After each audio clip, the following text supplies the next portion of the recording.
Tube lights are great. Here's why. Kittens! By now you've probably seen a trillion tube lights on YouTube videos. You can see 3 in this shot right now. There's use case number 1. They make great practical lights. Practicals meaning lights that you can actually see on camera, you can see in the scene, and they aren't primarily used to light the scene, they're more for decoration. Although, with how flexible these tube lights are and how easy they are to stick places, they're being used to pull double duty more and more and more, to light the scene and to be decoration. Neewer is sponsoring this video. I'm very disappointed that it's not Neewer because it clearly says Neewer, but the rep specifically told me he went out of his way to say it's Neewer. What the hell? They sent me a pair of these TL30 tube lights or wand lights. They have tons of features, like way too many features for me to cover in any depth in this video, so I'm just gonna give you the highlights of stuff that I found pretty cool and interesting, useful. They're not really great as key lights necessarily because they're not typically soft enough, but if you wanted a harder source, they could absolutely be used as a key light, or if you are able to stick a bunch of them together to make a bigger source. However, they are much more well suited to being backlights or even fill lights. I have one right over here that's out of frame that's lighting up the back and side of me. So that's kind of an example of a backlight and even kind of a fill light as it wraps over a little bit onto the side of my face. They can do all this stuff because they're super easy to just stick wherever you need them to be. You can just prop them up against a wall or some other surface. In my experience, every one that I've ever had comes with little metal rings or hoops that you can just hang them from. So all the ones that are behind me on the wall are just hanging from hooks or from nails. They come with little clips that have 1/4-inch mounts on them. So that's how you can just stick them to light stands and C-stands, any other kind of 1/4-inch mount, tripod. That's how I have this one mounted just out of frame. You can even gaff tape or maybe duct tape them to things. It's more of a temporary solution, but if you're really kind of in a spot that you just need to put a light somewhere, that would absolutely work. I've been racking my brain to come up with unique and creative ways to show off tube lights for this video, but I just really can't come up with anything that hasn't already been done. But check out Neewer's own promo videos of the TL60 and you'll get the goods there. One of the most interesting things about these lights is the physical controls on them, in particular, this capacitive touch bar, which will switch it into the HSI mode if you weren't already in it.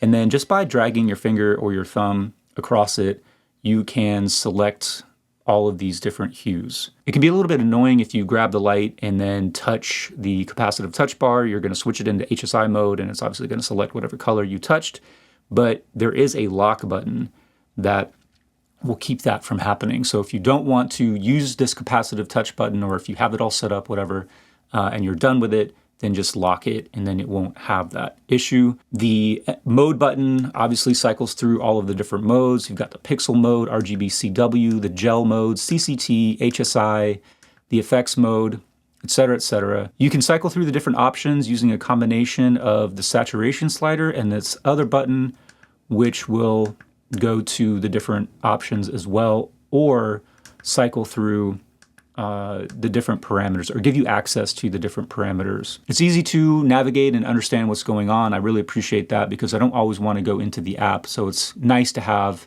robust physical controls over the lights as well. You have the option to sign in or create an account, but you can also sign in as a guest, which is what I did. And so far, I haven't seen any limitations or annoyances being logged in as a guest. See, I've got both these TL60 RGBs on here. And if I turn one off, so that's the first one, and then that's obviously that one. So you can control them individually like this. So just go into the lights, and you have all of the different modes along the top. There's tons of different modes. You got CCT, I'm gonna turn the brightness way down. You've got light sources, sources being like, you know, trying to match sunlight or HMI.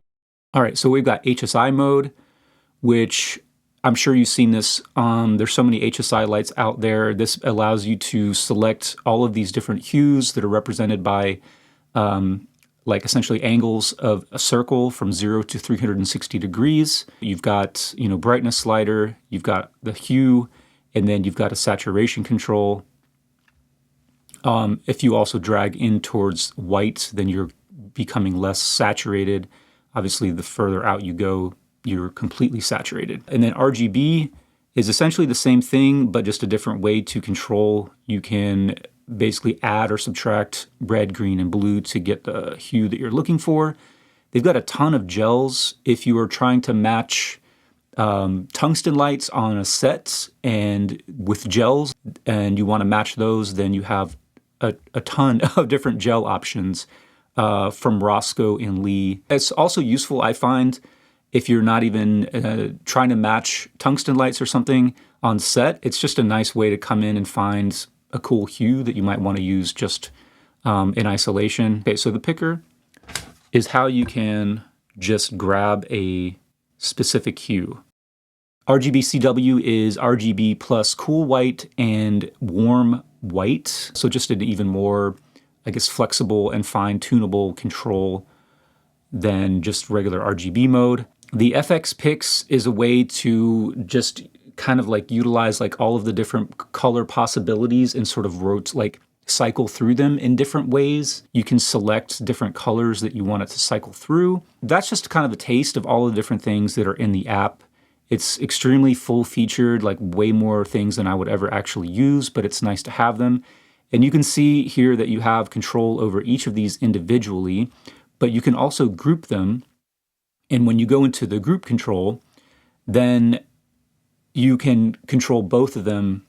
You can apply the parameters to both of the lights at the same time. So that'd be super handy if, like, in the background of this shot where I want to have all three be the same, then you could easily do that without having to adjust the parameters of each one individually. Thanks for watching the video. I hope you learned something. If you have any questions, comments, concerns, you know where to go. Maybe I'll see you in another video.